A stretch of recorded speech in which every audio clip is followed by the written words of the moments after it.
Okay. All right. My name is Natalie Kachi. I'm the assistant women's soccer coach at the University of Louisville. I have my undergraduate degree in education and a master's degree in sports leadership and administration. Where'd you go to school at? I went to school at West Virginia University from undergrad, and I played soccer there. And then my graduate degree, I went to Duquesne University in Pittsburgh. Okay. When did you become interested in sports and exercise? Young age, probably 4 or 5, I started playing soccer, basketball, and softball. So right from the beginning, I had parents that were really fit, so that's kind of where it stemmed from. Okay, so they're kind of your motivation into getting into sports and exercise with your family? Yeah, my dad was a college athlete, soccer player and football player. My mom was a cheerleader, but always really into fitness. So eating right, exercising, that was just what we did. We were always either watching a sporting event or actually working out as a family. So from a young age is what happened. So you basically grew up in a culture like surrounded by fitness and exercise and sports? Yeah, fitness, exercise, eating right. We didn't, drink soda or eat terrible food. We ate well and worked out all the time. So that was, anything else wouldn't have been accepted. Okay. What do you think kept you motivated throughout your whole career from, say, 4 to 5 to playing college to now? I just wanted to be the best. I wanted to be a really good player, whether it was basketball or soccer. Those were the 2 sports I really excelled at. I wanted to keep playing at the next level, whether it was high school or college or pro, and then be a coach. So I was always motivated by getting to the next level of where I was. So I knew in order to do that, I had to be fit, I had to train a lot, and make sure that I was the best in whatever I was doing. Okay. Now, within being the best, one thing it talks about in this book is it says there's intrinsic motivation and then there's extrinsic motivation, and I'm sure you know the difference. Now, would you say, was there a point where your motivation was extrinsic and then maybe as you matured it became more intrinsic? Would you say that's the case? Yeah, I think at a young age it's probably extrinsic because you get a medal when you're a kid, or you want to win the game, or Be some better different than things. So-and-so. Right, some different things. But I think as I got older, I wanted to do it for myself because I really loved to play, and I knew that the more I did, the better I was going to feel about it. So I think maybe from a young age it was extrinsic, and then in high school and college it got to be intrinsic for sure. That's Was there ever a time that you relapsed? Not really. I definitely had friends that did. A lot of friends in high school that were high-level players that just decided it wasn't for them to move on and play in college because it was too difficult, too time-consuming, and I think those were the kids that maybe were only extrinsically motivated. And then when, whatever it was, that's when it stopped, they didn't want to play anymore. Yeah. But I never really had an issue with that because it was always my choice. So I think that's key, is that people are playing for themselves, not for anything else. Have you ever dealt with serious injuries that put you out for a while, or different things like that, different life events that cause you to have to take a break from exercise or sports, and have to cause you to do kind of prepare yourself to get back into it? Yeah, a couple injuries in college, ankle surgeries, some concussions, so spent some time out, and I think that was what got me into coaching and really appreciating everything that goes into playing and coaching. And so I was out for a couple months at a time and really got into my rehab and getting fitter and stronger, and then that really got me into strength conditioning, and that kind of started that for the rest of my career. How did you motivate yourself to kind of, I guess, get back into it after getting a big setback like an injury or whatever? I wanted to play, and I knew that I had to get fitter and stronger to be able to play and get my spot back, and that was in college. So I knew that in order to do that, I had to get my ankle better and then also get really fit and really strong. Otherwise, I probably was never going to play again. Okay. So it seems like you maintained a pretty high level of motivation pretty much your whole life. So would you say, in regards to the cycle, that 6-stage or 7-stage cycle, would you say that most of your life you've been at terminal? Probably? I would say so, yeah. Outside of maybe right after I was done with college and I was in grad school and I just got done playing in a semi-professional league, and then I got a job. Maybe right in the beginning there I wasn't as active as I should have been, but since then. Where was that at? So after I graduated and I was done playing, I was getting my master's degree and I had my first job. So I was a full-time coach and full-time master's degree. So I probably didn't put as much time into working out then as I should have, but probably a year later I figured out how to do everything all together. Do you think there was a chance that I guess that period of kind of slacking off on say compared to what you've been doing before, do you think there was a chance that you could have just kind of let that fester and get worse? Or do you think there's pretty much going to be a point at which you get back on your feet? Yeah, I thought that it was just a break from my career because my playing career was over and my coaching career was starting, so I thought it was time to kind of let my injuries and my body rest and then kind of get after it after that. And I wanted to concentrate on coaching in grad school, so I thought that kind of took the front seat. But I knew it wasn't going to get out of hand because it was always a part of my life, so I still was doing other things to make sure I was staying somewhat fit, but not as intense as it was before. Okay. Do you have like any strategies like how to become motivated if you don't have the motivation to? I think it's important for people to figure out in themselves what motivates them, why they want to get fit, why they want to exercise, and then to keep up with it every day. So it's one thing to say, make a New Year's resolution that you want to get fitter, but I think being goal-oriented is really important, so they're looking at something every day that is a goal. Whether it's fitness and exercise or nutrition or playing a sport, every day it has to be something that they look at, and then they're holding themselves accountable. Otherwise, it's just an idea and then nothing ever happens. So I think that's the biggest thing for someone that's struggling. They look at it every day and they have a goal, and they're going to be much more likely to go after it. What do you think were the main factors in you obtaining a mindset where you just aren't even thinking about like not exercising or whatever? I think maybe growing up, it was to achieve my goals as a player, and then now I know that as I get older, in order to stay fit, I have to stay with the goals. Otherwise, like a lot of people that are former athletes, they go down a road that takes them to a very unfit and unhealthy place. So I think that's mainly it, is that I want to make sure that I stay on track with that and don't, either gain a lot of weight or get really unfit. And then also as part of my job, I have to be able at any point jump into training. If we need an extra player, I have to be able to play. So that's every single day where it's not a regular job where it's 9 to 5, where you don't have a lot of time to work out. Every single day for 2 hours, if I need to play, I have to be able to play at a high level with some of the best athletes in the country. So if I can't do that, then I can't do my job. So that's a big part of it as well. Let's see, got a lot of these. Did you ever lose focus according like your goals? Because there's like a lot of athletes who always like have a goal that like they're driven to become like a professional soccer player, but sometimes there's like a point where you like kind of like lose your focus. Right. Did you ever have like a time where did you like lost your focus? I don't think so, because I made sure I stayed on top of my goals. So when I was done playing, I wanted to coach. I got into that right away, and then I wanted to get my master's degree, I wanted to get my coaching licenses, and I wanted to coach in a certain conference, and then I did that. So then I wanted to coach in a different conference, and Louisville did that for me. So I think as long as I continue to progress my goals, then I won't get complacent. And then I think it's important then outside of my goals at maybe coaching at other places, I just want our team to continue to do well. Yep. And those are goals that I have with coaching also. So as long as that continues, I think that I'll be able to stay on track. For those people who do get complacent in their athletics or whatever, what kind of techniques would you recommend to them, or things that they can do to probably to self-evaluate what they're doing. Why are they doing what they're doing? Are they doing it because they want to do it or because someone else wants them to do it? I think that's a big part of it, especially with athletes. We see that they get to a high level and they don't really want to work this hard, or they don't really want to play, or because maybe somebody else their whole life was telling them to do it. And then once they get here, they realize it's really not for them. So really self-evaluate why you're doing what you're doing. Are you getting fit because you just want to look good, or are you getting fit because you want to be healthy? And then there's actually long-term goals. Because a lot of people with fitness, if they just have one thing that they want to get fit for, like a reunion, then after that they lose all of their motivation. But it's got to be something that continues throughout your life. So I think self-reflect, see what the goal is, and see how they can modify it to make it a little bit more realistic and something that lasts over time.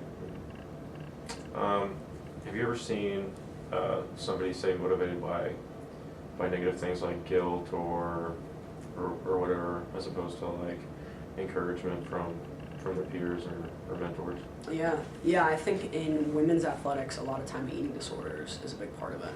Yeah. So that's kind of the reason they're motivated, is so that they look a certain way, and then that turns into a really dangerous situation when it comes to eating disorders.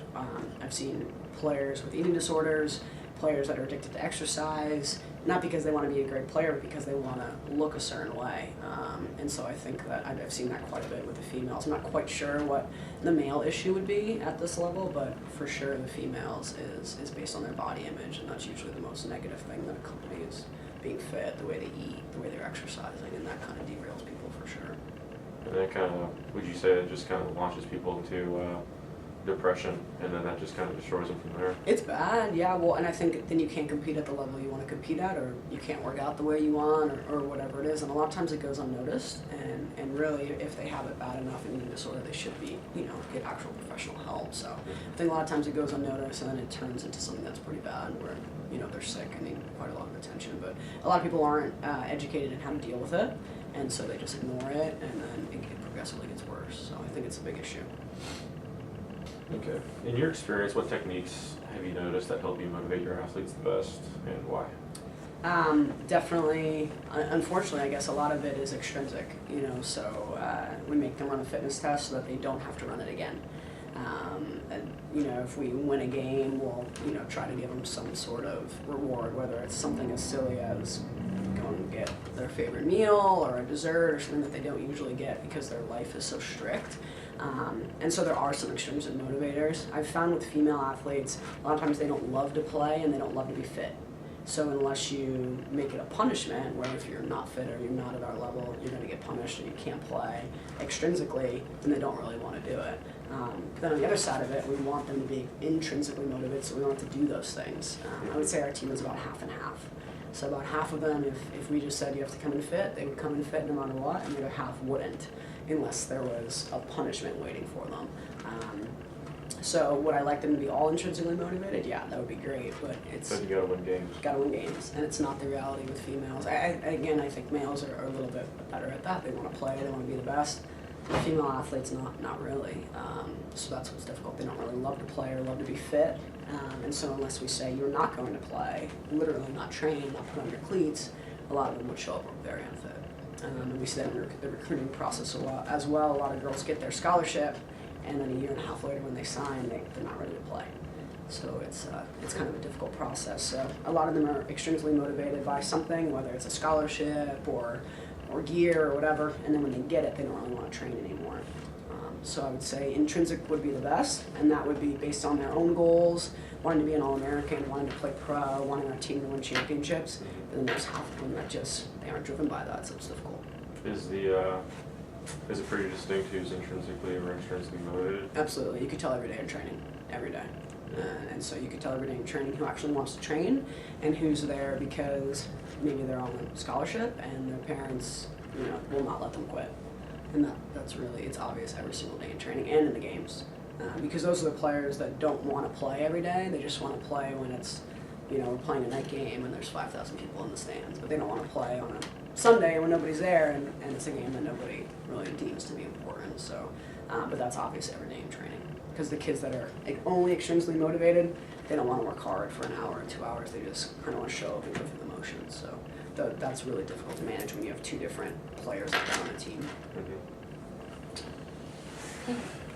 So interesting. I find something new too. Yeah, that's true. Could you introduce yourself? Sure. Hi, I'm Katrina Björky from Norway, and I play on the UFL women's soccer team. Okay. All right. Now, the main thing we'd like to talk about today is there's this cycle within the Transtheoretical model within the subject of sports and exercise psychology, and it has 6 different levels or I guess steps within the cycle. The first one is called pre-contemplation, and it's basically a person who is a couch potato. They're not even thinking about exercising, and that's basically it. And then the second step is contemplation, where they actually have the intent to exercise at some point, say like within the next 6 months. And then after that is preparation. They actually act on it, and then they start exercising somewhat, but they're not really diligent with it and not disciplined with it, and so it's kind of sporadic of when they actually get around to exercising. Next is action, is where they finally make a good routine of it. going 5 days a week, 30 minutes to an hour or something, and it's good. Next is maintenance. All right, that means that they've been doing it for over 6 months, but still there's still a little bit of a chance for relapse back into an unhealthy lifestyle within this, because they still haven't been doing it that long. And then the last final cycle, which is termination, which is a person has been living in a lifestyle of exercise for 5 years or longer. And at this point, they pretty much have no chance of relapse, and they just are bound to live a life of being healthy and exercising. So we'd just like to talk to you about what you think about each of these. Have you dealt with them? What you've done to break past maybe certain barriers? Because you play for a Division I soccer team, so obviously you are above average in getting where you got to get. So Sure, sounds good. Now, how did you get into like exercise and sports? Like, was there ever a point where you were a couch potato, or probably not? I've always loved sports. Okay. Like from when I was a little child, I would run, play soccer with my friends, tennis, swim, and basically always be active in my childhood. So sports have like always just been a part of my lifestyle. So I think I would like go under the option number 6, probably more than 5 years too. Okay. But of course, like I have friends who's been in all of the other options, and people I know well. So yeah, you experience everything. Like in a society, you have everything. You have the people who like to practice a lot because they think it's fun. People who want to like keep in shape, who probably are like a 3, 4. And then you have people who like tend to do something but never do it. Yeah. So About what age would you say you started getting really into, or having a real strong habit of exercising and staying active, or in sports or whatever? Well, I've been like super active from when I was little, but maybe like from say 10 years old. 10 years old. Okay. Yeah, and then the last 5 years, I would say that I've been like more leaning towards like an athlete. Okay. We're done like I see. on a higher level. Okay, did you ever felt like that soccer was sometimes not that important to you, or you were not that motivated to do it, or were you always like into soccer? Well, for sure, like when I was little, soccer was always just like a fun thing. Like Okay. I was hanging out with my friends, and it wasn't serious at all. Of course, I've always been like a competitive person, so I always wanted to win. So for everyone else, it looked like it was really serious, but for me, it was more fun. Yeah. But it's more like competing that was a serious thing, winning and losing. Okay. But I mean, maybe I would say 3 years ago it became maybe like more serious, was more like I want the results as well. Okay. Like of course it was still fun, but now it's more like I had higher goals, higher standards I wanted to reach. So how did you do that change from before and after, like wanting to be so active with it? I think like discipline is a big part of it. And even though like a lot of people talks about sacrifices, but when you have experience like reaching one of your goals or like taking the next step in your sport, it's all worth it. Like sometimes you couldn't go out one weekend because like you had a big game the next day, or you had to practice, or like every afternoon you would basically go from school to practice. And that's like discipline you have to have in your life and your lifestyle when you go from like preparing and then being active.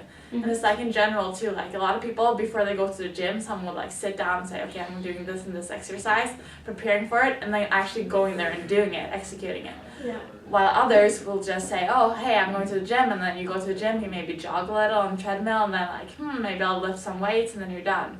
So like people I think who use time preparing themselves and prepare themselves well will get a lot more out of exercise and practice. Okay, so would you say like at this point you've kind of been in long enough in sports and exercise to where you'd say there's a good chance that there's never going to be any kind of like relapse into being a couch potato, eating cookies and ice cream? I hope I'm never a couch potato. Like right now, that's not an option at all. I love like working out, practicing. It doesn't necessarily have to be like a sport. Like I like running outside, just being active. an active person. Okay. Would you say that's just maybe time had a lot to do with that? You've just been doing it so long that it's just become such a integral part of your life that it's just cemented in. For sure, like we get summer break and I have 3-4 days off and I'm like, my body like aches. I want to do something. I want to train. I want to practice. Like I'm so used to it, you can say. So it's like a part of my routine. When I don't do it, I feel like I feel lazy and not as healthy and good. Yeah. What type of like steps would you suggest how people can become like you, basically? Like what I always like doing is having goals and working towards them. Mm-hmm. So I measure myself how I am now, and then I like create a goal where I want to be. And it's like important to have specific goals because you have to be able to like measure them. So for instance, if you want to become faster, you have to say run 40 yards, and then you measure your time now, and then you say maybe, okay, I'll do it again in 2 months, and then maybe 6 months, and then you can see like your improvement. And especially if you do the work and see the improvement, it's a great feeling because you're like, I'm actually doing something, I'm getting better every day. Mm-hmm. And everyone likes the feeling of becoming better, becoming a better person, or becoming like stronger, faster, and all those stuff. Okay. So for sure, having goals is one thing I would do, and also have fun. Like people have fun differently while training. Some people like doing it within sports, and other people like doing it individually. But like having teammates or friends you go work out together with can help a lot. Or like making games out of it. Yep. Doing it on time, like writing down your reps, how many times you do it. So you always like can see that improvement, and at the same time like have someone you share it with. Mm-hmm. It's always fun to talk about your improvement with someone else too.